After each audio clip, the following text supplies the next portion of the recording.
Mis amados hermanos, muy buenas noches, el Señor les bendiga, sea usted cordialmente bienvenido, bienvenida a este espacio en torno a la palabra de nuestro Señor. Mis amados, hoy es viernes 20 de enero del 2023 y al Señor le damos gloria por permitirnos estar reunidos en torno a su palabra. Estamos en casa desde Xonacatlán, Estado de México, y estamos listos para continuar con nuestro estudio de fundamentos de la fe, y ya estamos, como le decía la semana pasada, en la lección 6, estamos estudiando el gran tema de la salvación. Así que le voy a pedir por favor que donde quiera que usted nos escuche, nos acompañe con las escrituras al Antiguo Testamento. Acompáñenos al libro de Números, capítulo 21.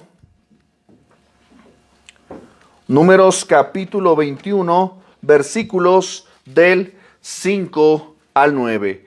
Es el texto en el que vamos a estar estudiando. Estamos en la página 43. Si usted está llevando con nosotros nuestro material de fundamentos de la fe, estamos en la página 43 y vamos a estudiar el día de hoy, en esta lección de la salvación, vamos a estudiar cómo es el proceso de la conversión, cuál es el proceso en cadena para lograr el resultado de la salvación de nuestras almas.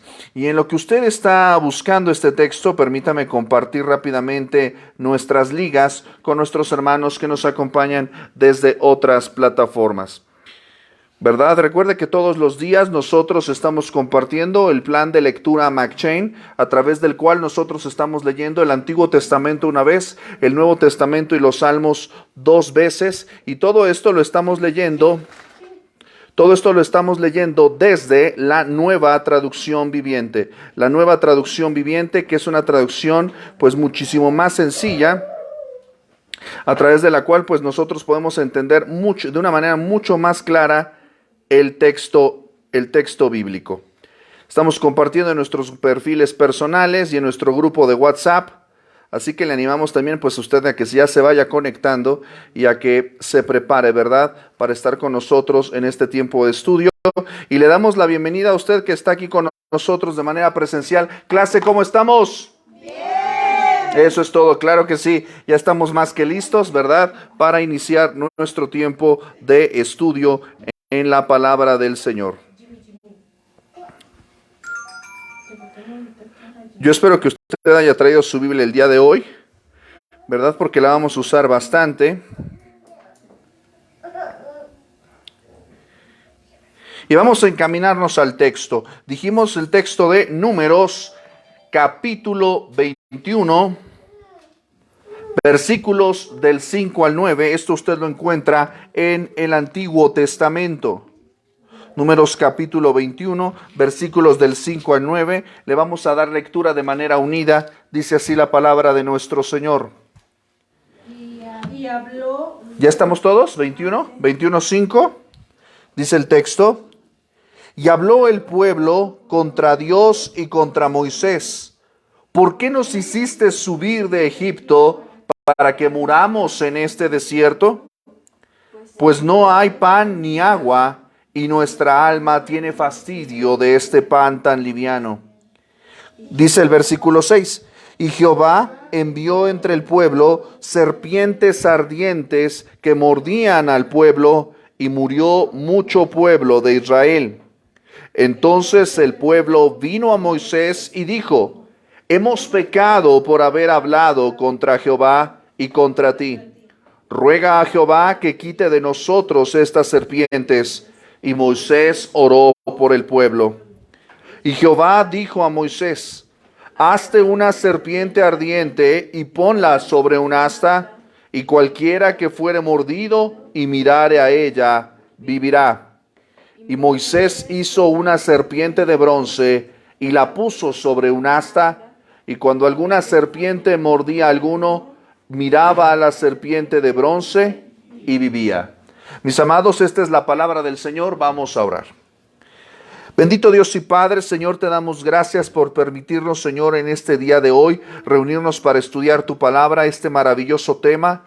Abre nuestros corazones, abre nuestras mentes, haznos sensibles a la verdad divina. Señor, quita todo estorbo, Señor, que pudiera estar obstaculizando, Señor, en nuestra mente, en nuestro corazón, en nuestro estudio del día de hoy. Apresura los pasos de aquellos que tú tienes a bien que hoy estén con nosotros. Inquieta, Señor, las almas de aquellos que pudiendo estar prefieren no estarlo, Señor. Padre Santo, sé con aquellos que están con nosotros en la transmisión, que comparten, que ven, que reproducen, que reproducirán.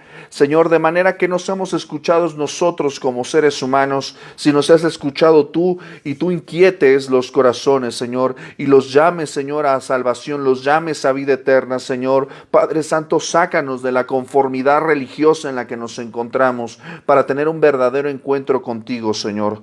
Padre Santo, gracias por tu palabra, porque está disponible para nosotros, Señor. Ojalá nosotros estemos siempre disponibles para ti, Señor. Padre Santo, nos encomendamos a tu guía, a tu cuidado. Sean gratos los dichos de mi boca y la meditación de mi corazón delante de ti. Por Jesucristo, Señor nuestro, decimos amén. Amén. Muy bien, pues en este tema que vamos a estar estudiando, recuerda que estamos en la página 43, nota de pie de página. Sí les dije la semana pasada que hoy iba a revisar algo, ¿no? ¿Trajo usted su cuaderno, verdad? Muy bien, pues lo vamos a revisar, ¿verdad? Porque si yo al terminar el curso no está el cuaderno completo, no voy a certificar a nadie, ¿eh? Así que no espere atrasarse más y más y más y más. ¿Sale? Entonces vamos a la página 43 y vamos a estar estudiando acerca de este tema de la conversión, ¿verdad? Y nosotros tenemos muchas veces en el progreso, si usted se congrega desde hace tiempo, si usted ha escuchado del Evangelio desde hace tiempo, es cierto que la gente piensa que convertirse simple y sencillamente es cambiar de religión. La gente piensa que convertirse significa simple y sencillamente pues dejar de asistir a una determinada congregación, de una determinada religión o de una determinada secta y ir a una iglesia cristiana y escuchar la Biblia. Y eso es convertirme. La gente piensa a veces que convertirse pues es simplemente dejar algún viejo hábito que hacía antes y quedarse solamente con eso. Bueno, pues antes tomaba, ahora ya no tomo, por eso me convertí. No, eso no es convertirse, eso es un fruto de la conversión, pero eso no es convertirse. Cambiar de hábitos, eso lo puede hacer cualquier persona por medio de un poco de fuerza de voluntad. Convertirse, de lo que estamos hablando aquí, estamos hablando de un milagro, que es el milagro del nuevo nacimiento. Convertirse, insisto, no es algo que pudiera hacer el hombre. Si lo puede hacer el hombre, entonces no viene de Dios. Es algo muy importante porque la salvación solamente Dios la puede hacer y solamente Dios la puede dar. Y teniendo esto en la mente y en el corazón, entonces tendríamos que reflexionar sinceramente si realmente somos cristianos. Si solamente hemos cambiado algunos hábitos, si solamente hemos modificado algunas cosas en nuestra conducta, pero no hemos tenido un nuevo corazón y una nueva mente, necesitamos convertirnos a Cristo. Y el texto que nosotros acabamos de leer, que está en la cita, ¿me la puedes repetir, por favor, Wences? Números, ¿qué? Números 21. 21, ¿verdad? Corresponde al testimonio del Antiguo Testamento en el libro de Números. ¿Alguien me puede decir por qué se llama el libro de Números? A veces pregunta también de examen, la tenemos que tener por ahí apuntada, ¿verdad? ¿Alguien me puede decir por qué es el libro de Números? ¿Por qué se le llama así? No todos juntos, por favor. Ahí lo tienen apuntado, está en sus cuadernos.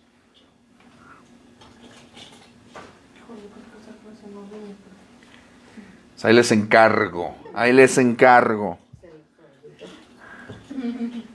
¿Verdad? Bueno, nosotros conocemos este libro como Números. Este fue el nombre que le asignó la Septuaginta, es decir, el concilio de sacerdotes ancianos judíos, cuando tradujeron el texto al griego, el texto hebreo al griego, y le pusieron números porque lo que introduce el libro de Números son genealogías. Es un conteo, ¿verdad?, de familias. Y sobre todo Números nos va a hablar de ciertos relatos y testimonios de ¿Qué fue lo que experimentó y vivió el pueblo mientras anduvo por el desierto? ¿Verdad? Y mientras anduvo por el desierto, si algo se distinguía del pueblo de Israel, es que constantemente se la vivían ¿cómo? Allá atrás. No tenían un lugar fijo, andaban de nómadas. Andaban de nómadas, ¿ok? Pero ¿cuál era la actitud de ese pueblo que andaba nómada en el desierto? Desobedientes, ¿ok? ¿Y qué más hacían? Evidentemente pecaban, ¿verdad? Por eso estaban en desobediencia, pero tenían una actitud en particular. La rebeldía. Claro, por supuesto, por eso eran desobedientes, pero También hacían oración a otros dioses, ¿no? eran idólatras, desde luego, pero se la pasaban quejándose. Sí, también. Se la pasaban quejándose. Allá en Egipto, pues había puestos de tacos y aquí, pues aquí no hay ni un Oxxo, ¿verdad? Constantemente se la pasaban quejándose de pobrecitos de ellos, ¿no? Que estaban mejor en Egipto. Y estaban en este intervalo de que se quejaban. El Señor trataba con su queja y Moisés intervenía. Y en este particular caso, vamos a ver que dice que el pueblo habló contra Dios y contra Moisés. Hablaron contra Dios y contra la persona que Dios había puesto para hablarles la palabra del Señor y se quejaban. ¿Qué dice el versículo 5? ¿Cuál era la queja? ¿En qué consistía la queja del pueblo de Israel? ¿Qué decían? ¿Por qué nos hiciste subir de Egipto para que muramos en este desierto? Esta era una acusación muy seria porque ellos prácticamente estaban diciendo que Dios los sacó de la manera que los sacó para matarlos en el desierto. Es una infamia, es una mentira terrible, ¿verdad? Es una acusación muy seria. ¿Y por qué pensaban esto? Dicen, porque no hay pan ni agua. Ciertamente estaban, pero ¿no tenían pan ni agua? ¿Están seguros de que no tenían pan ni agua? Porque en el capítulo 20 vamos a ver que el Señor les da agua de una roca. Vamos a ver también que el Señor derramó sobre ellos el maná. Entonces, ¿no había pan? ¿No había agua? ¿No tenían para comer? ¿Por qué se estaban quejando? Porque querían otro tipo de comida. Porque eran ingratos. Sí, exactamente, querían la comodidad. ¿Verdad? Nadie diga amén, ¿verdad? La realidad es que nosotros, esto no es un problema solamente de los israelitas en el desierto. Hoy la iglesia de Cristo, desafortunadamente, no, me atrevería a decir que no la iglesia de Cristo. Los que se dicen cristianos pretenden vivir en comodidad cuando el Señor nos ha llamado a algo más para nuestras vidas. Lo que el Señor quiere para nosotros no es nuestra comodidad, es nuestra santificación. Y eso implica que muchas veces vamos a tener que pasar incomodidades, pero ¿el Señor nos ha faltado? No. ¿Hemos carecido de algo? No. ¿Podemos quejarnos contra Dios? Y fíjate lo que dice aquí el texto, dice, no hay pan ni agua, mentirosos aparte de todo. Y nuestra alma tiene fastidio de este pan tan liviano. Estaban siendo alimentados con comida desde el cielo, estaban ellos experimentando literalmente un sustento sobrenatural y todavía tenían la infamia de quejarse acerca de... Pues es que, oye, no, pues, no podrías aparecer, es que maná, como que ya maná en el desayuno, maná en la comida, maná en la cena, oye, ya, ¿no? Queremos unos taquitos, queremos una carnita, queremos algo diferente, ¿verdad? Se estaban quejando. Y ellos pecaron porque lo que estaban manifestando era ingratitud. Estaban atentando contra la santidad de Dios porque le estaban atribuyendo maldad a Dios. Y el Señor los juzga. Y dice que envió entre el pueblo, ¿qué? Serpientes ardientes. Versículo 6. ¿Estás conmigo? Sí. Versículo 6. Que mordían al pueblo. ¿Y qué pasó? Murió mucho pueblo. Hasta ahí tú dirías, adoro los finales felices, ¿no? Hasta ahí tú dirías, pues se lo ganaron, ¿no? A pulso. Pero ¿qué pasa con ese pueblo? Dice el versículo 7, ¿qué? Se arrepintieron, vinieron a Moisés. Vinieron a Moisés, de hecho contra el cual habían hablado, y dijeron lo siguiente, ellos declararon esto, dijeron, hemos pecado por haber hablado contra Jehová. Reconocieron su pecado. Hemos pecado por haber hablado contra Jehová y contra ti. Ruega a Jehová que quite de nosotros estas serpientes. ¿Y qué dice? Moisés oró por el pueblo. ¿Verdad? Intercedió por ellos. ¿Qué experimentaron ellos en este momento? El arrepentimiento. Lo primero que nosotros necesitamos entender, hoy lo que vamos a ver es el proceso, cómo realmente debe de ser el proceso de conversión. No como yo opino, no como yo siento, sino como la Biblia marca que debe ser. Lo primero que nosotros necesitamos, mis amados, es convicción de pecado. Acompáñame por favor a Romanos capítulo 3 versículo 20. Vamos a estar usando mucho la escritura, así que te pido que estés atento con ella. Y de paso hacemos esgrima bíblico porque luego te veo buscando Romanos en Génesis, ¿verdad? Romanos 3:20 dice el texto, ya que por las obras de la ley, ¿qué dice? Ningún ser humano será justificado delante de él. Porque por medio de la ley es el conocimiento del pecado. ¿Qué significa eso, Lupita?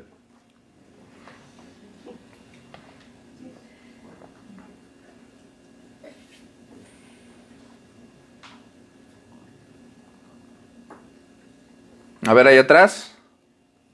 ¿Qué significa esto? ¿Para qué sirve la ley? ¿Para qué sirve la palabra de Dios? Para conocer. ¿Conocer qué? Es que aquí dice el conocimiento exacto del pecado por las obras de la ley. Te voy a poner un ejemplo muy sencillo. ¿Tú conduces? ¿Usas el auto? Ok. ¿Cuántos de aquí saben que pasarse el alto está mal? Ok. Pero en algún momento, estoy seguro que te has pasado un alto. Sí. Por alguna razón. Sí. ¿Sabes lo que está mal? ¿Me explico? ¿Para qué existe el reglamento de tránsito? Para evitar accidentes. Para respetarlo. ¿Pero lo has leído? No. Entonces, ¿cómo sabes qué es lo que va a causar un accidente? ¿Cómo sabes cuáles reglas vas a infringir? ¿Sí me estoy explicando? Sí. Es decir, el conocimiento de la palabra de Dios nos ayuda y nos permite conocer el peligro que tenemos acerca del pecado. Nos advierte acerca de los riesgos y los peligros. ¿Tú cómo puedes conocer el peligro en el que estás si no conoces dónde dice qué peligros hay? Si yo, insisto, salgo a conducir y no sé cuáles son las reglas de tránsito, inevitablemente voy a cometer crímenes, inevitablemente voy a pasarme el alto, voy a tomarme ciertas libertades porque creo que puedo. Pero si no hay un freno y si no hay quien denuncie lo que está mal, viviremos siempre en la anarquía. ¿Qué le ha dado Dios? ¿Qué nos ha dado a nosotros como humanidad para que conozcamos el pecado? ¿Qué nos ha dado Dios? Su palabra. Exactamente. Es por eso que la gente no quiere leer la Biblia, porque de lo menos que quiere enterarse es acerca de sus pecados. Esa es la realidad. No leemos la Escritura porque no queremos que nos digan en qué estamos mal, pero lo necesitamos, porque si realmente queremos ser cristianos y si realmente somos salvos, una persona que es cristiana constantemente está examinando su corazón con las Escrituras. Un cristiano, una persona que se dice cristiano, pero que no lee la Escritura, se va a seguir pasando los altos. y probablemente no sea cristiano. Pregunta número 2. Vamos por favor al texto de Hechos, capítulo 2, versículos del 36 al 37. Hechos 2 del 36 al 37. El apóstol Pedro está predicando a la multitud, ¿verdad?, en el día de Pentecostés. Y algo pasó con estas personas a las que Pedro les estaba predicando. Hechos de los Apóstoles, capítulo 2, versículos del 36 al 37. Está hablando el apóstol Pedro y dice: sepa pues ciertísimamente toda la casa de Israel que a este Jesús a quien vosotros crucificasteis, Dios le ha hecho Señor y Cristo. Versículo 37, ¿qué pasó? Dice: al oír esto, se compungieron de corazón y dijeron a Pedro y a los otros apóstoles: varones hermanos, ¿qué haremos? ¿Qué experimentaron estas personas que escucharon esta acusación? Ellos escucharon la predicación del apóstol Pedro que les decía: ustedes crucificaron a Cristo. Ustedes que esperaban a su Mesías, cuando lo recibieron, lo crucificaron, lo rechazaron. A su Señor y a su Cristo, ustedes lo rechazaron. Y ellos que dijeron: ah, bueno. No, ¿verdad? ¿Qué experimentaron en su alma? Convicción de pecado. Por eso les dicen, se compungieron, dice el texto, ¿verdad? Se lamentaron profundamente de corazón y dijeron: ¿qué vamos a hacer? Estamos en una situación crítica. ¿Estás conmigo? ¿Ya te aburriste? Necesitamos, primeramente, pensamos, ¿qué es el arrepentimiento? ¿Puede ser un sentimiento? Ok, dice que es un sentimiento. ¿Qué más? ¿Alguien más? Dice reconocer el error que cometimos. Reconocer el error que cometimos. ¿Qué más? ¿Alguien más acá? Pero con sentimiento, con ese dolo. Consentimiento, que reconocer consentimiento. ¿Qué más? ¿Alguien más tiene otra opinión? ¿Qué es el arrepentimiento? Es cambiar de camino de dirección o cambiar nuestra mentalidad, nuestra forma de pensar. Exactamente. La palabra arrepentimiento, en el texto bíblico, la palabra griega para arrepentimiento, metanoia, significa eso. No tiene absolutamente nada que ver con sentimientos. Tiene que ver con un cambio de camino. Eso significa que tú no puedes estar en un camino y estar en el otro al mismo tiempo. Si has cambiado de camino, has cambiado de camino. Tú no vas a Acapulco y a Cancún al mismo tiempo, ¿verdad? Si yo te diera a elegir, pues obviamente tú te darás tu determinada decisión, pero lo que voy es a lo siguiente: cambiar de camino es cambiar de camino. No puedes pretender estar en el mismo lugar si dijiste haber cambiado de camino. ¿Sí me estoy explicando? Sí. Pero tú no puedes participar del arrepentimiento sin convicción de pecado. Tú no puedes cambiar de camino si no entiendes que el camino por el que vas está mal. Ciertamente el arrepentimiento es un cambio de camino que a veces involucra ciertamente dolor, sentimiento. Leímos hace un momento que se compungieron de corazón. ¿Pero será solamente una emoción? ¿Qué demanda el arrepentimiento? Pues como lo dice, ¿no? Yo creo que un cambio de actitud, un cambio de ideas. Un cambio de actitud, un cambio de ideas.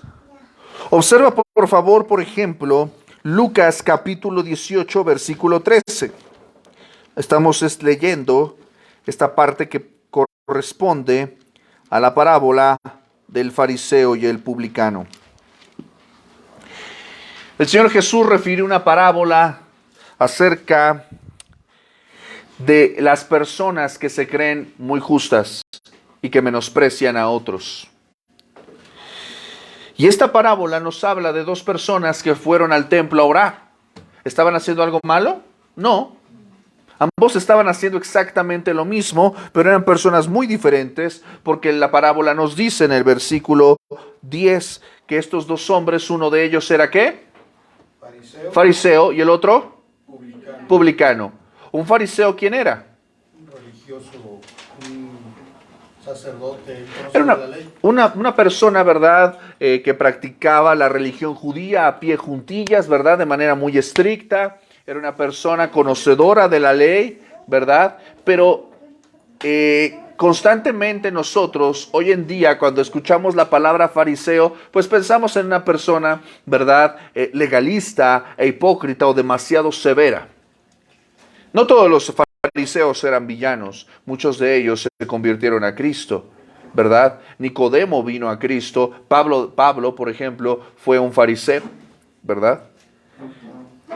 Pero nos habla también de otro personaje, ¿quién es? El publicano. El publicano. Solamente Wences vino a clase el día de hoy. Wences, platícame, ¿quién era un publicano? El publicano es aquella persona común, por decirlo de alguna forma, que conocía la ley pero no la practicaba Ok, no. como un sacerdote. Ok, ¿quién era un publicano? Que recogía impuestos, ¿no? Era una persona cobradora de impuestos. Es decir, era una persona que trabajaba extorsionando a sus propios paisanos. O sea, ¿tú crees que lo querían mucho? No, pues era un malviviente, era un corrupto, era una persona nefasta. Nadie los quería, los publicanos, porque eran unos traidores. Estaban ayudando al Imperio Romano a oprimir a su pueblo. Y se llevaban una lana por eso. Entonces, estos dos contrastes de estas dos personas, y vemos, ¿verdad?, que ¿a qué fueron estos dos hombres al templo? A orar. Interesante, ¿verdad? Me gusta mucho esto, porque si hoy llamas a las personas a orar, pues nadie viene, ¿verdad? Qué bueno que estos dos hombres fueron a orar, pero la forma y la actitud del corazón de estos hombres es de lo que estamos hablando aquí acerca del arrepentimiento. El fariseo dice que, puesto en pie, oraba consigo mismo y decía: Señor, gracias te doy porque no soy como los otros hombres. ¿Te das cuenta de la actitud? No soy como los otros hombres, ladrones, injustos, adúlteros, ni aun como este publicano. Ayuno 2 veces a la semana, doy diezmos de todo lo que gano. Ahora, ¿estará mal ayunar? No. ¿Estará mal aportar a las necesidades de la iglesia? No. El problema aquí, ¿qué es? ¿Cuál es el problema del fariseo? La intención, Exactamente. ¿Cuál era su intención? pues alabarse a él mismo, ¿no? Sentirse superior a los demás. Gracias te doy, Señor, porque no soy como los otros hombres. Déjame decirte, mi amado, mi amada, que ese es el dogma de toda religión.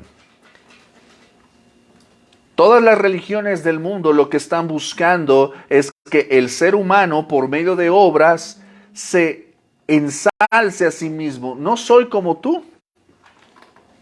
Soy superior. Pero la realidad de lo que nos dice la Escritura es que si eres como todos los hombres. Todos somos iguales. No hay ni un justo, no hay ni siquiera uno.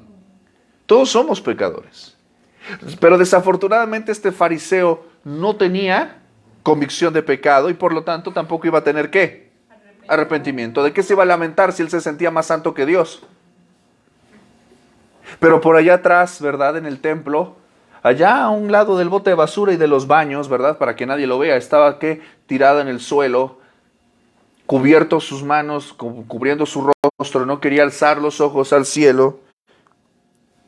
Estando lejos, dice el texto, se golpeaba el pecho. Este hombre despreciable, este pecador llamado, este publicano, no sabemos su nombre, ¿verdad? Y hacía solamente una declaración muy sencilla: Dios se propicio a mí, pecador. ¿Tú crees que él no sabía cuál era su condición? Sí. ¿Tú crees que él no sabía que él era culpable?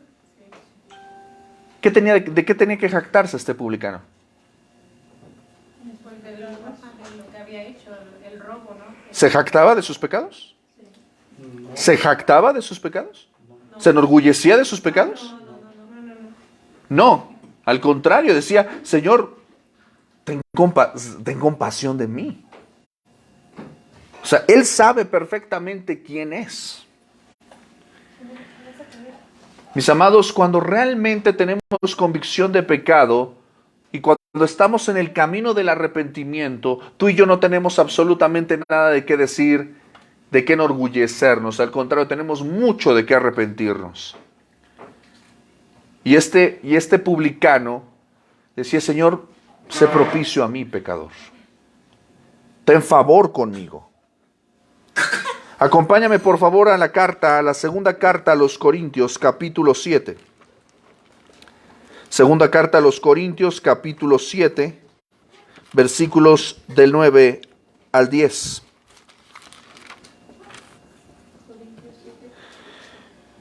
Segunda carta a los Corintios, capítulo 7, versículos del 9 al 10.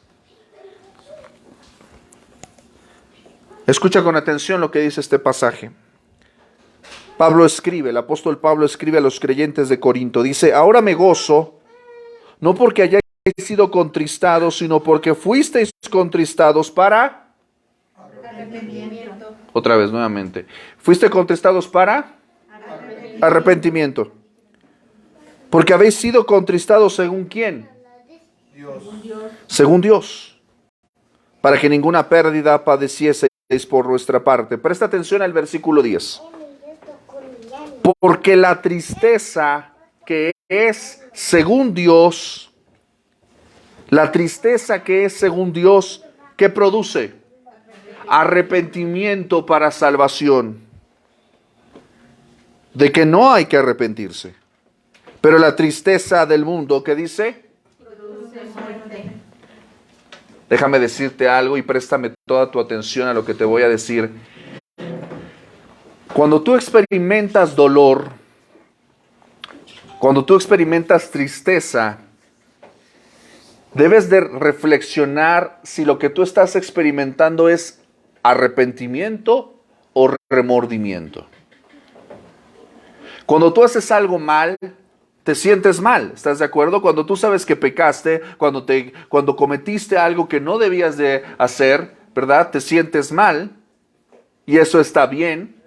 Pero debes examinar tu corazón con la ayuda de Dios para darte cuenta si lo que tú estás experimentando es remordimiento o arrepentimiento. Porque ambas cosas producen tristeza. Ambas cosas producen tristeza. Pero aquí el apóstol Pablo dice en 2 Corintios 7:10 que hay dos clases de tristeza. ¿Cuál es? La tristeza para... Arrepentimiento. Y la otra tristeza es... Para muerte. La tristeza del mundo produce muerte. La gente que dice, es que estoy deprimido. ¿Hay tristeza que produce muerte? Pero hay tristeza que te lleva a los pies del Señor. Tú tienes que darte cuenta de qué clase de tristeza estás experimentando. Y te voy a decir la diferencia entre la tristeza de Dios y la tristeza del mundo. La tristeza de Dios produce arrepentimiento, metanoia, convicción de pecado. David, cuando se arrepiente, David cuando es confrontado por su pecado se siente mal. Por favor, te animo a que leas después el Salmo 51, el Salmo 32 y vas a ver el lamento de David por su pecado. Pero déjame decirte también una cosa. ¿Cómo puedes saber que el arrepentimiento es arrepentimiento? Porque el arrepentimiento se trata de que te experimentas dolor, pesar, vergüenza por el pecado, pero por contra quién estás pecando. Ahora, la tristeza del mundo, la tristeza que produce muerte, el remordimiento, te voy a decir una cosa. Es por el pecado, sí, pero es por las consecuencias del pecado. Y es porque ya te cacharon en el pecado. ¿Sí me estoy explicando? Por eso el remordimiento no salva, mis amados. El remordimiento es por las consecuencias del pecado. El remordimiento es porque fuiste confrontado en tu pecado, pero no te lamentas por el pecado, sino por las consecuencias del mismo. El arrepentimiento se trata del pecado en sí mismo y se trata de a quién estamos ofendiendo. Y hasta que tú y yo no entendamos la gravedad del pecado y no entendamos hacia quién estamos ofendiendo, nunca podremos decir que realmente nos convertimos, nunca podremos decir que realmente tenemos convicción de pecado y no podemos decir que hemos experimentado arrepentimiento. Por eso muy pocas personas realmente son cristianas. ¿Cuántas personas experimentan remordimiento? Todas. ¿Cuántas personas experimentan arrepentimiento? Muy pocas.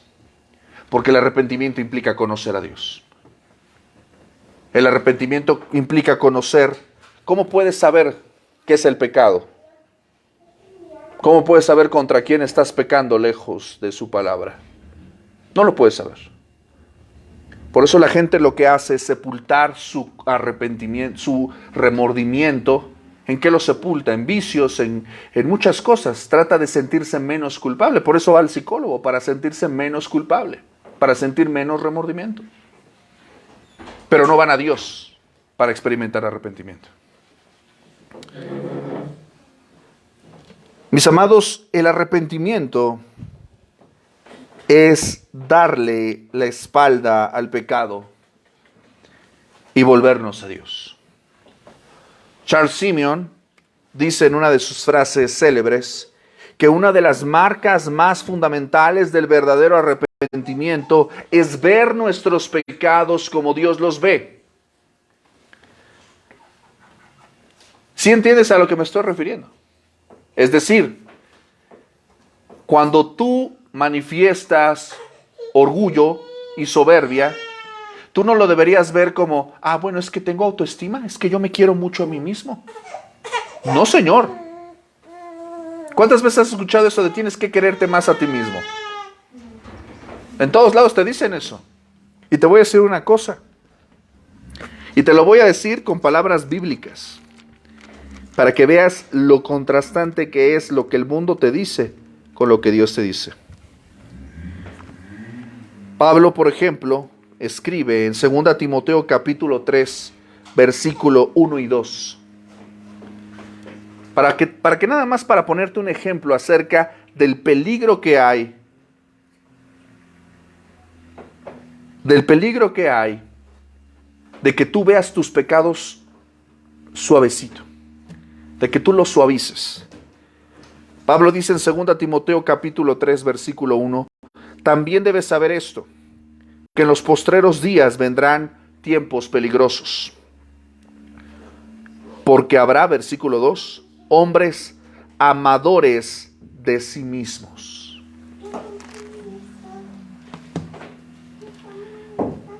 ¿Te das cuenta? Si algo denuncia la Escritura, es que los amadores de sí mismos son personas, insisto, que ven sus pecados como ellos quieren verlos. Los justifican. Pero el verdadero arrepentimiento es ver los pecados como Dios los ve. Yo no debería deleitarme en las cosas en las que Dios no se deleita. Debería avergonzarme de aquello que Dios ha manifestado que está mal. Por eso yo sé que hoy no hay muchos amenes, ¿verdad? Porque la realidad es que todos nosotros debemos examinarnos a nosotros mismos si realmente estamos caminando en la senda de Cristo. Porque el arrepentimiento, ¿cuántas personas, insisto, tú en tu vida diaria, cuántas personas dicen lo siento, lloran y después ¿qué hacen? Lo vuelven a hacer. Mucho sentimiento, ¿no? Muchas palabras bonitas. Y solamente cambian de conducta, ¿por qué? Por un tiempo. O cambian en algunas cosas, pero no hay un cambio radical. No hay un cambio de camino. Ellos siguen en Acapulco, no han ido a Cancún. Ellos siguen siendo como el hombre cochinito. ¿Escuchaste el sermón del domingo? ¿Verdad? Siguen siendo como el hombre cochinito. Por más que tú lo entrenes al cochinito, ¿verdad? Por muy doméstico que sea, el cochinito siempre va a escoger ir al chiquero. Porque no ha nacido de nuevo. Y tú puedes practicar el cristianismo en la carne. Pero si tú practicas el cristianismo en la carne, va a ser un infierno. Es otra religión más. Las iglesias están llenas de personas que practican el cristianismo. Personas que llevan su Biblia, personas que rezan, porque no oran. Personas que se congregan, personas que cantan, personas que hacen buenas obras, pero que no han nacido de nuevo. Porque siguen viendo sus pecados como algo justificable. No los ven como Dios los ve, no se han arrepentido. ¿El fariseo a dónde estaba yendo? ¿A la cantina? ¿A dónde iba? ¿A dónde fue el fariseo? ¿Y con quién oraba? ¿Con Dios? Consigo mismo. ¿Y cuál era la actitud de su corazón? Gracias te doy porque no soy como los otros. ¿Se había arrepentido? Por supuesto que no. Era un hombre amador de sí mismo y era un hombre que todavía no veía sus pecados como Dios los ve. ¿Nos hemos arrepentido? Es una pregunta que cada uno de nosotros debe responderse.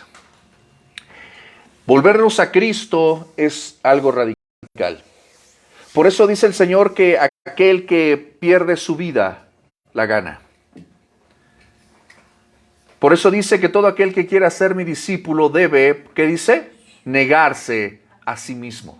¿Dónde está el amador de sí mismo? ¿Dónde está el primero yo? No, primero está lo que Dios quiere, si realmente me he arrepentido. Pero te voy a decir una cosa, porque hoy no solamente vengo a darte cachetadas, ¿verdad? También vengo a animarte, a darte esperanza, a abrirte la puerta porque el Señor ya te ha abierto esa puerta. Si tú realmente no te has arrepentido, y tú también que estás escuchando esto, si tú no te has arrepentido, hay esperanza. El día de hoy hay esperanza. Fíjate lo que dice la carta de Pablo a los Romanos, capítulo 10. Romanos, capítulo 10, versículo 13. Hay una promesa para ti. Hay una promesa para los que creen. Romanos 10, 13 dice, ¿por qué? Todo aquel que invocar el nombre del Señor será salvo. ¿Qué significa eso? ¿Qué promesa? ¿Qué nos está asegurando Dios? Que los que creen, ¿qué? ¿Estás leyendo conmigo? No adivines. ¿Estás leyendo conmigo? Dice, todo aquel que invocar el nombre del Señor, ¿qué dice? Exactamente. ¿Cuál es la promesa para los que creen? ¿Que serán qué? Serán salvos. A veces pensamos que arrepentirnos, ay, qué costoso, qué doloroso. Sí, pero trae grandes recompensas. Ninguna persona que se ha arrepentido y se ha vuelto a Cristo ha terminado con las manos vacías.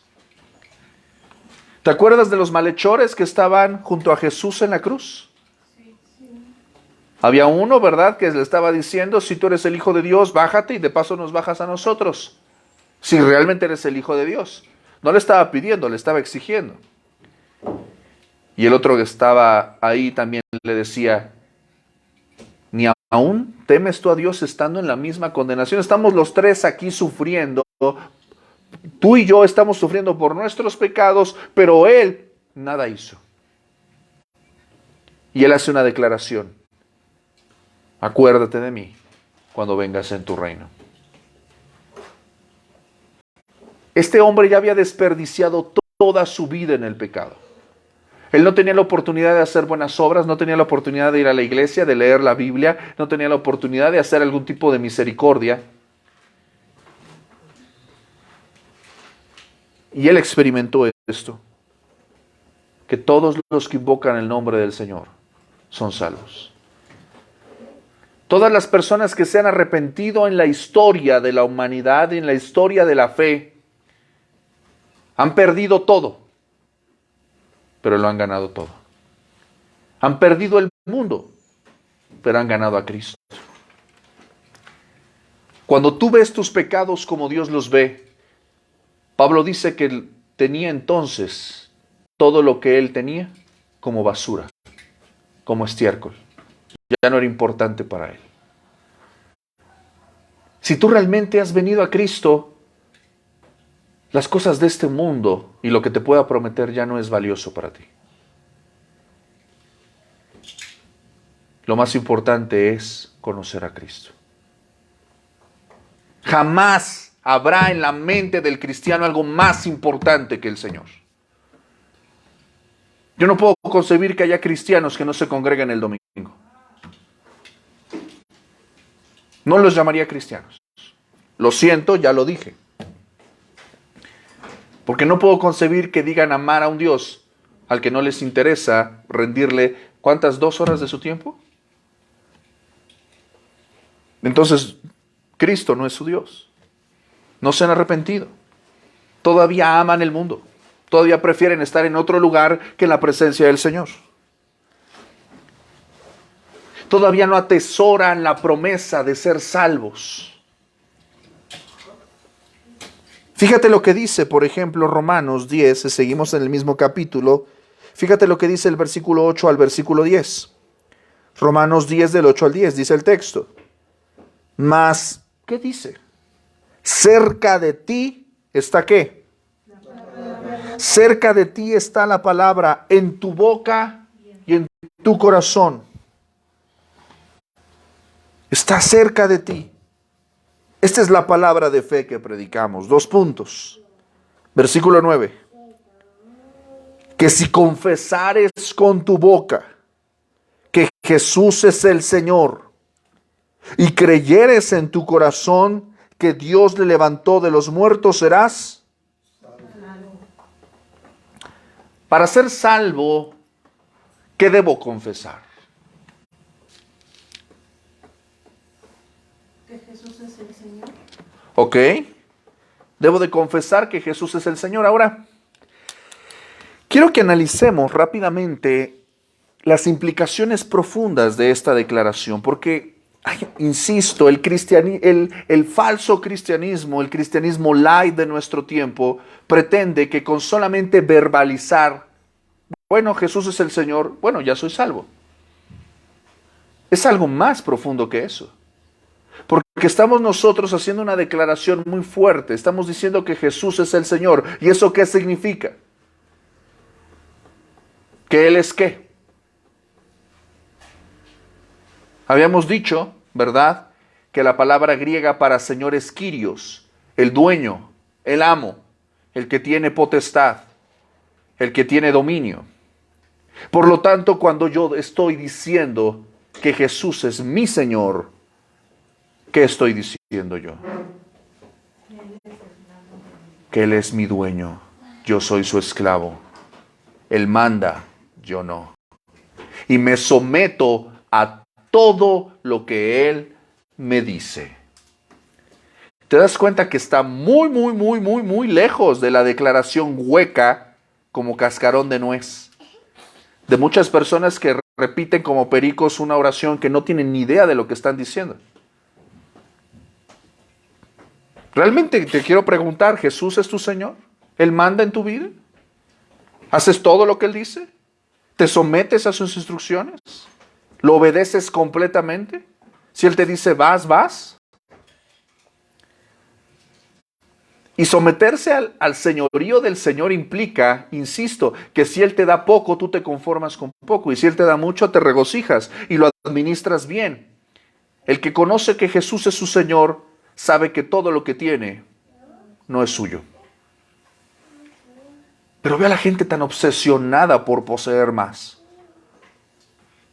El problema no es el dinero, sino el amor al dinero. El problema no es que tengas dinero en tu bolsillo o en tu cuenta bancaria, sino que todavía no has entendido que nada es tuyo, que todo le vas a rendir cuentas al Señor. Porque si tú dices, insisto, que Él es tu Señor, le vas a rendir cuentas.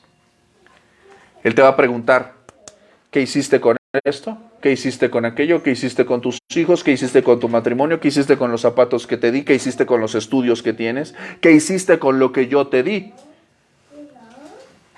Y no solamente en un término material.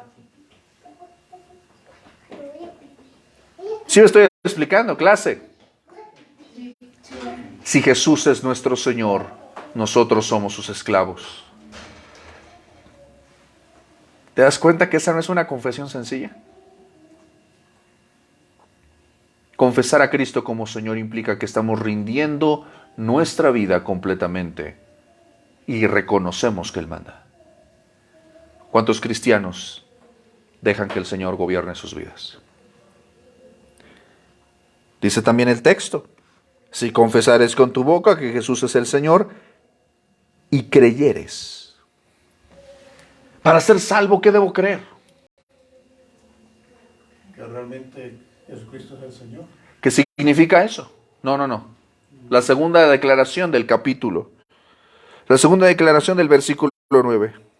Y creyeres en tu corazón que Dios le levantó de los muertos. Clase, ¿por qué es importante creer que Dios le levantó de los muertos a Jesús? ¿Por qué crees que es importante? Porque si tú no crees que que Dios le levantó de los muertos, te vas a ir al infierno. No esto es mi opinión, es lo que está escrito. ¿Quiénes son los que son salvos? Los que creen que Dios le levantó de los muertos. ¿Qué es lo que está diciendo aquí el autor? ¿Qué es lo que está diciendo el Espíritu Santo aquí? ¿Por qué es importante creer en la resurrección del Señor? ¿Por qué? Porque está vivo.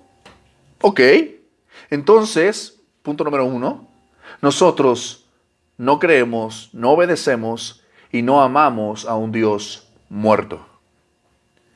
El Salmo 115 lo deja muy claramente. Acerca de los ídolos. Tienen ojos, tienen pies, tienen manos, tienen oídos, pero no ven, no oyen, no caminan, no se mueven. ¿Por qué? Porque están ¿qué? Muertos. Y son falsos. Pero nuestro Dios ve, camina, oye, se mueve, está vivo, está activo. Cuando nosotros le estamos diciendo que la salvación depende de creer que Dios le levantó de los muertos, ¿qué más también estamos diciendo? ¿Por qué es importante creer esto? ¿Por qué crees? ¿Por qué es importante confiar en la resurrección del Señor? Carla. ¿Alguien iba a decir? Sí, porque es la vida que a mí también me espera. Porque yo también Ok, esto es importante. voy a Estoy esperando en una vida diferente. Creer en la resurrección implica ¿qué cosa? O sea, ¿de qué manera debería impactar mi vida la resurrección del Señor? Pues que hay otra oportunidad de vida, no solo, como dicen, no, el pecado en sí es muerte. Todo ser humano sabemos que nacemos, crecemos y morimos. Todos vamos para morir, todos vamos a morir. La última, ahora sí que el último capítulo de nuestra vida es morir. Más Dios nos dice que hay otras cosas más adelante, Ok, eso es un punto importante. que hay más allá. La esperanza de la resurrección nos dice que este mundo no es lo único que existe. El cristiano tiene esperanza no solo en lo que ve y toca. El cristiano no pone su corazón solamente en las riquezas, no pone su corazón en los poderes de este mundo, no pone su corazón en la ciencia, no pone su corazón en la palabra de los hombres. Su confianza está en alguien que venció lo único que nadie ha podido vencer, que es la muerte. La muerte es algo que nos da miedo, que nos asusta, de lo que casi no queremos hablar, de lo que hacemos chistes para poder tragar lo difícil que es a veces librarla. Pero la realidad es que ¿sabes dónde se ve la fe de un cristiano? En el lecho de muerte, al pie de la tumba. Ahí es donde realmente se ve en quién has confiado. Yo quiero preguntarte hoy, clase, no me respondas, es una pregunta que quiero que te lleves esta noche. ¿Estás listo para morir? ¿Estás listo para encontrarte con tu Señor? Porque si no eres salvo, te encontrarás con tu juez. Pero si tú crees si tú confiesas que Jesús es tu Señor, el dueño de tu vida, y tienes más esperanza, si confías en algo más que lo terrenal, y si confías en la resurrección del Señor, el Señor Jesús es tu abogado, y Él te defenderá en aquel día. Yo no sé tú, pero este mundo promete algo, diría mi mentor, ¿verdad? Mi mentor tenía una frase muy interesante, decía, este mundo te promete algo que no te da. Y si te lo da, no satisface. Y si satisface, no dura. ¿Te das cuenta? ¿Por qué poner mi confianza en este mundo? ¿Por qué descansar en algo que no satisface, que no dura? ¿Por qué no poner mi confianza en alguien que me lo da todo? ¿Por qué no poner mi fe en alguien que nunca falla? Que nunca me ha fallado, que siempre ha sido fiel. Los seres humanos viven obsesionados con un puesto en el trabajo, con más riquezas, con verse más guapos, más bonitos, con ser más atractivos. Con tantas cosas que cuando las tienen, ¿qué? No son felices. No tienen plenitud. Y llegan a la muerte declarando como Salomón, vanidad de vanidades, todo es vanidad. Y me encanta Eclesiastés y te animo a que lo leas, porque Eclesiastés inicia, el libro de Eclesiastés que se encuentra en la sección de los libros, ¿qué? Poéticos, muchas gracias. Y Eclesiastés inicia con una declaración, vanidad de vanidades, todo es vanidad, y concluye en el capítulo 12 con una declaración interesantísima y dice, el fin de todo discurso oído es este, teme a Dios y guarda sus mandamientos. La meta de todo ser humano debería de ser conocer al Señor y vivir para su gloria. Debemos volvernos al Señor. Él nos ha prometido salvación. Él no quiere que vivas en tus pecados. Él no quiere que vivas en amargura. Él no quiere que vivas en rencor. Él no quiere que vivas corriendo la carrera de ratas, pensando que lo más importante es comer y beber, pensando que lo más importante es pagar las cuentas, pensando que lo más importante es tener el último teléfono, o comprarte un carro, o hacer viajes. Porque podrías tener todo eso y te vas a ir al infierno. Vas a morir en tus pecados. El Señor nos ha prometido vida. Te animo a que creas que Jesús es tu Señor, a que lo confieses en tu vida, a que confíes en la resurrección del Señor. Quiero culminar con esta declaración, porque si tú crees que Jesús es tu Señor, tú eres un siervo de la justicia. Sigue aquí en Romanos, donde hemos estado leyendo, vete más atrás. Vamos a Romanos capítulo 8, versículos del 1 al 2. Romanos 8, del 1 al 2. Y con eso concluimos la sesión del día de hoy. Esta declaración me encanta y me fascina. Romanos 8, versículos del 1 al 2. ¿Ya estás ahí? Fíjate la declaración del Espíritu Santo en la pluma del apóstol Pablo. Él dice, ahora pues, ninguna condenación. Clase, ¿cuál condenación hay? Ninguna. Ninguna condenación hay. ¿Para quién? Para los que están en Cristo Jesús. Te animo a que subrayes ese versículo, lo apuntes, lo coloques en tu refri y pienses en esto. Ninguna condenación hay para los que están en Cristo Jesús. No importa lo que te diga tu papá, no importa lo que te diga tu mamá, no importa lo que te digan tus vecinos, no importa cuánto te critiquen, no importa cuántas dificultades tengas en esta vida por ser cristiano. Ninguna condenación hay para los que están en Cristo Jesús. Si tú como cristiano has tropezado, levántate, porque no hay condenación para los cristianos. Si tú te arrepientes, puedes confiar en que no hay condenación para los que están en Cristo Jesús.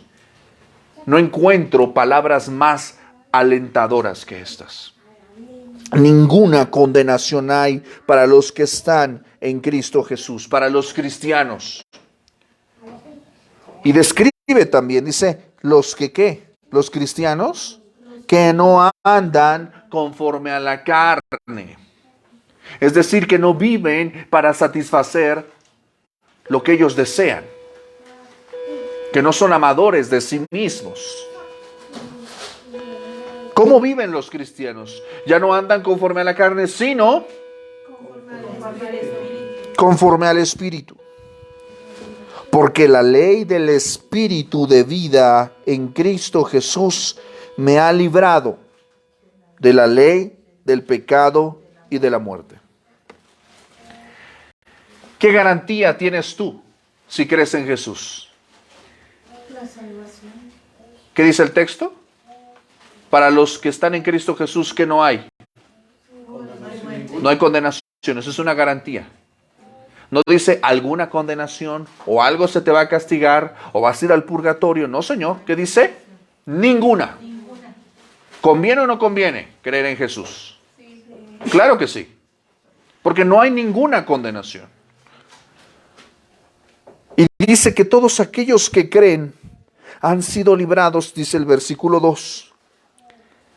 Los que viven bajo la ley del Espíritu de vida en Cristo Jesús han sido librados ¿de qué? De la ley, del pecado y de la muerte. ¿Cuál es la ley del pecado y de la muerte? La ley del pecado es la que te condena y la ley de la muerte es la que te lleva a la destrucción.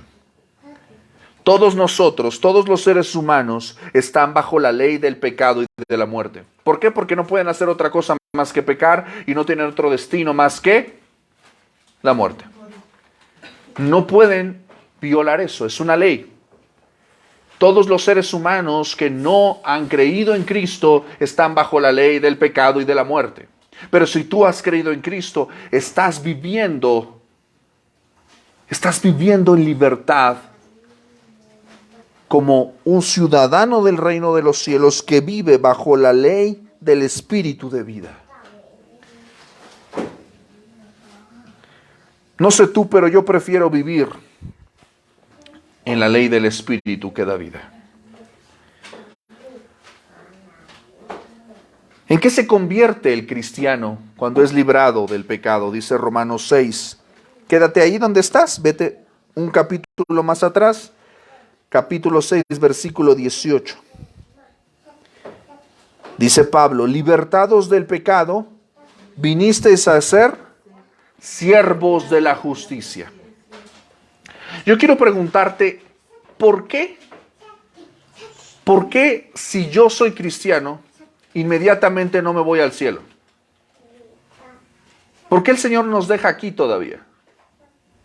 ¿Para qué estamos aquí? Para dar testimonio de Él.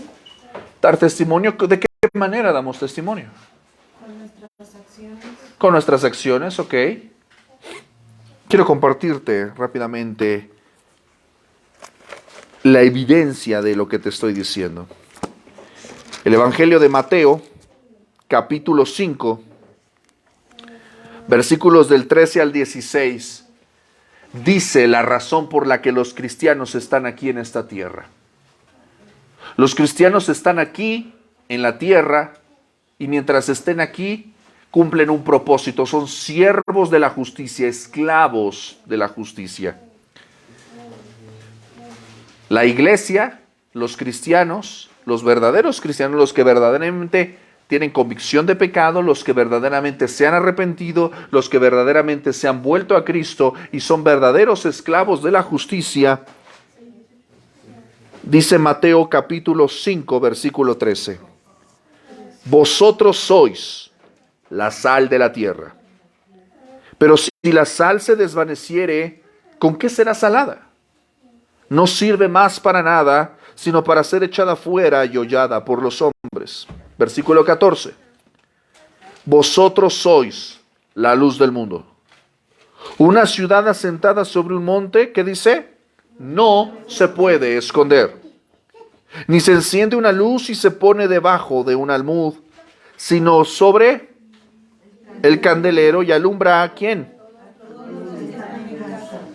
Y dice el Señor en el versículo 16, así alumbre vuestra luz delante de los hombres. ¿Delante de quién? De los hombres. ¿Con qué propósito? Dice el texto, para que vean vuestras buenas obras y glorifiquen a vuestro Padre que está en los cielos. Tú y yo, mi amado, mi amada, como esclavos de la justicia, somos llamados a ser sal y luz, a dar sabor, a limpiar, a purificar lo que está mal, pero también a mostrar a través de nuestras obras, a través de nuestra vida, a través de nuestra conducta, la gloria de Dios. No se trata de que llamar la atención sobre uno, se trata que la gente conozca al Señor. La luz no se puede esconder. Tú no prendes una luz para taparla. La luz la enciendes para ponerla en alto y para compartirla y para que la gente no tropiece. Tu vida no debería de ser un tropiezo para los demás. Tu vida debería de ser una luz para guiar a los demás. Tu vida no debería de ser objeto de destrucción, sino objeto de preservación. Tu vida no debería contaminar a otros. Tu vida debería santificar a otros. ¿Sí me estoy explicando, clase? Sí. Mis amados, necesitamos venir al Señor en arrepentimiento. Yo quiero que cierres tus ojos. El día de hoy vamos a orar, pero antes de orar, yo quiero que tú mismo, tú personalmente, en tu corazón, hables con Dios. Y en tu alma, quizás hoy, quizás al rato cuando estés en tu casa, en privado, quiero animarte a que tú examines tu corazón si realmente has nacido de nuevo.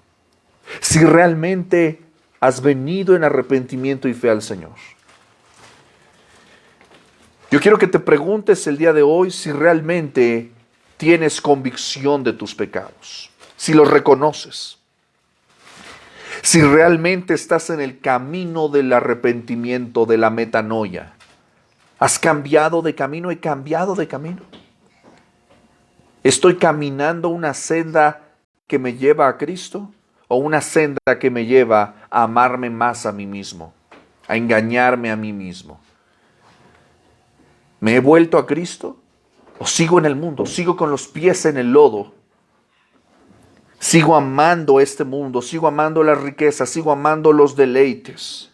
¿Dónde está mi corazón? ¿Realmente soy cristiano o me estoy engañando a mí mismo viviendo una religión falsa? ¿Realmente estoy viviendo una vida como esclavo de la justicia? ¿Mi vida está iluminando y guiando a otros o estoy entorpeciendo la mirada de otros para salvación? ¿Mi vida está preservando y purificando lo que está mal? ¿Mi vida es sal y luz de la tierra? ¿Realmente soy cristiano? ¿Soy cristiana? ¿Realmente me he arrepentido? ¿Realmente he nacido de nuevo? De no ser así, hoy es el día de venir a Cristo. Padre Santo, nos acercamos hoy a ti, Señor, con el corazón, Señor, en la mano, Señor.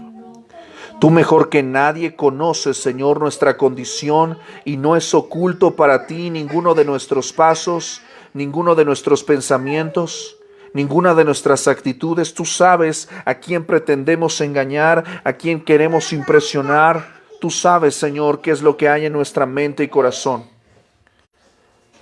Padre Santo, yo te ruego que examines el alma y el corazón de cada uno de los que ven, escuchan y están presentes hoy. No permitas que nos autoengañemos creyendo, Señor, que estamos bien.